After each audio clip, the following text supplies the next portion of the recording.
Hi friends, లీలాబాను ఛానల్కి స్వాగతం సుస్వాగతం అండి.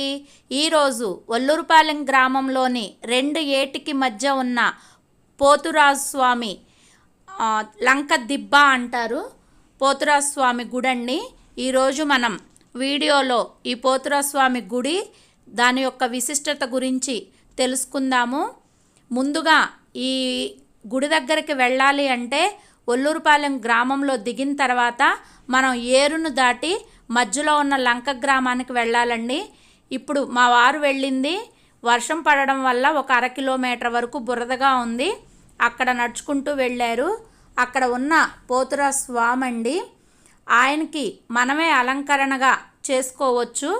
అక్కడ విశిష్టత ఏంటి అంటే మనం గురువారం కానీ ఆదివారం కానీ ఈ స్వామికి ఎక్కువగా పెట్టుకుంటారండి, మొక్కుబడులు తీర్చుకుంటారు. అయితే మేము గురువారం వెళ్ళడం జరిగింది. అందువల్ల స్వామివారిని అలంకరణ మేమే చేసుకోవడం జరిగింది.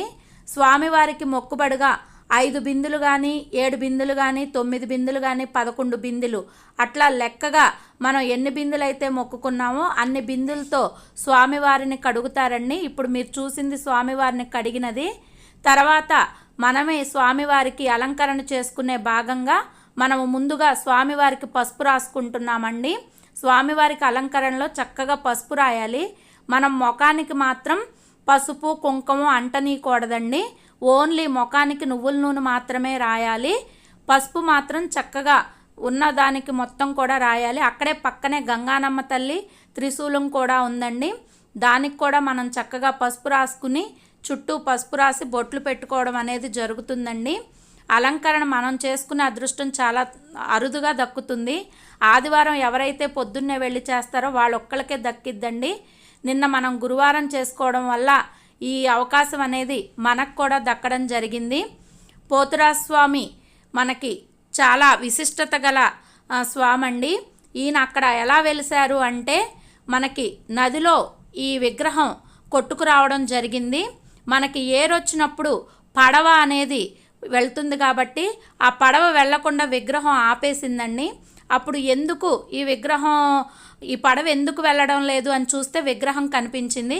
అందుకే ఎక్కడైతే కనిపించిందో అక్కడే పోతురాజు స్వామి గుడిని కట్టడం జరిగిందండి. ఇక్కడ మనం అలంకరణ చేశాము.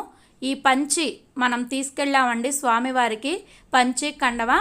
అక్కడ ఒక మనిషి ఈ స్వామివారికి గురువారము ఆదివారము వచ్చి అలంకరణ చేస్తారు. ఇంతకుముందు ఒక పెద్ద ఆయన చేసేవాళ్ళు. ఆయన రీసెంట్గా 1 సంవత్సరం క్రితం ఒక 4 రోజుల క్రితం చనిపోవడం జరిగింది. అందుకే వేరే అతను వచ్చారండి. ఆయన మాకు చెప్తుంటే దాని ప్రకారం మేము చేయడం జరిగిందండి. ఈ పంచి కడుతున్నారు, కట్టేది లీలాబాను వాళ్ళ నాన్న.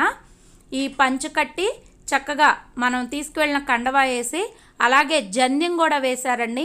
మొక్కుబడి ఎవరైతే తీర్చుకుంటున్నారో వాళ్ళు ఎడమ చేతి పక్క నుంచి జన్యం వేశారండి.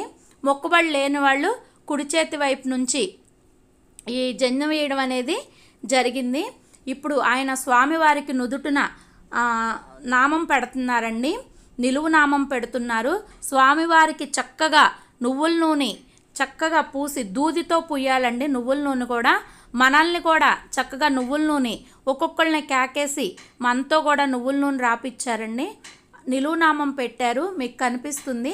నిలువునామం కూడా మనకి విభూదితో పెట్టి మధ్యలో మన కుంకుమతో నామం దిద్దారండి. చక్కగా స్వామివారికి అన్నీ కూడా పువ్వులు, పూలదండలు, నిమ్మకాయల దండ కూడా వేస్తారండి. మొక్కుబడి ఉన్నాళ్ళు అయితే గనక గారెల దండ కూడా లెక్కపెట్టి 11 గారెలని 21 గారెలని 108 గారెలని అలా దండ వేస్తారు. నిమ్మకాయల దండ కూడా 108 నిమ్మకాయల దండ వేస్తారండి. అయితే మేము నిమ్మకాయలని తక్కువ తీసుకెళ్లడం మూలంగా గంగానమ్మ అమ్మవారికి 3 నిమ్మకాయలు, త్రిశూలంకి 3 నిమ్మకాయలు మీకు కనిపిస్తున్నాయి. స్వామివారి మెళ్ళలో 5 నిమ్మకాయలు వేయడం జరిగిందండి. మేము తీసుకెళ్లిన పూలదండని, విడిపూలని చక్కగా ఆయన అలంకరించారండి. అలాగే మనం అమ్మవారికి కానీ అయ్యవారికి కానీ తీసుకెళ్లిన ప్రసాదాలను కూడా అక్కడ చక్కగా అరిటాకులండి. లంక గ్రామాలు వాణిజ్య పంట పండుతుంది. మెట్ట భూమి, పసుపు, చెరకు, అరటి తోటలు ఇవన్నీ కూడా అక్కడ అరటి తోటలో ఉన్న అరిటాకుల్ని కోసుకొచ్చి దేవుడికి ప్రసాదం కింద కూడా పెట్టడం జరిగిందండి. మనకి ఇక్కడ ముందుగా సాంబ్రాణి దేవుడికి వేయడం చాలా ముఖ్యం. స్వామివారి అలంకరణ మొత్తం జరిగిన తర్వాత స్వామివారికి ధూపం వేశామండి. అందరం కూడా ధూపం వేశాము. లీలాబానుతో సహా ఆయన ప్రతి ఒక్కళ్ళని పిల్లలతో కూడా నీళ్ళన్నీ మనకి స్వామివారికి పోసిన తర్వాత ఆయన పాదాలను కడిగిన నీళ్ళని ఒక చెంబులోకి తీసుకుని మనకి తీర్థప్రసాదంగా ఇచ్చారండి. పిల్లవాళ్లతో కూడా పసుపు రాయించి బొట్టు పెట్టించి నువ్వుల నూనెతో ఆయన ముఖాన్ని దూదితో దిద్దించి సాంబ్రాణితో ధూపం అందరితో కూడా ఎవరైతే పూజ చేసుకోవడానికి వచ్చామో అందరితో కూడా సాంబ్రాణి వేయించి దండం పెట్టించారు. పోతురాజు స్వామి చాలా మహిమగల దేవుడండి.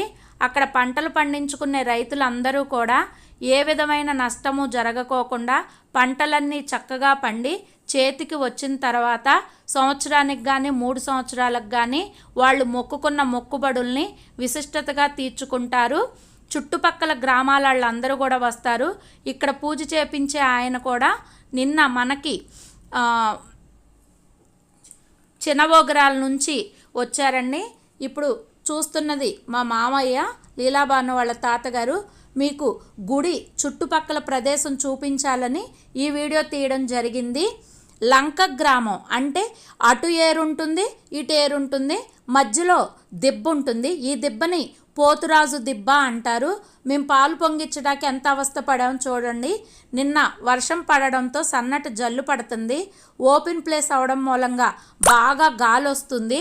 అందుకనే కట్టెల పొయ్యి మీద పాలు పొంగించాలనుకున్న వాళ్ళం కూడా కట్టెల పొయ్యి మీద పాలు పొంగించడం కష్టమవుతుందని అక్కడ గ్యాస్ స్టవ్ని మేము కొత్తగా కొని 5 ఇయర్స్ అయిందండి. దాన్ని ఓపెన్ చేయలేకపోయాము కోవిడ్ రావడం ఇబ్బందుల వల్ల. నిన్న పోతురాజు స్వామి గుడి దగ్గర ఆ స్టవ్ని తీసుకెళ్ళి ఓపెన్ చేశామండి. ఇలా చుట్టూ కూడా తోటలు ఉంటాయి. మధ్యలో పోతురాజు స్వామి ఉంటారండి. దీన్ని పోతురాజు దిబ్బ అంటారు. అంతే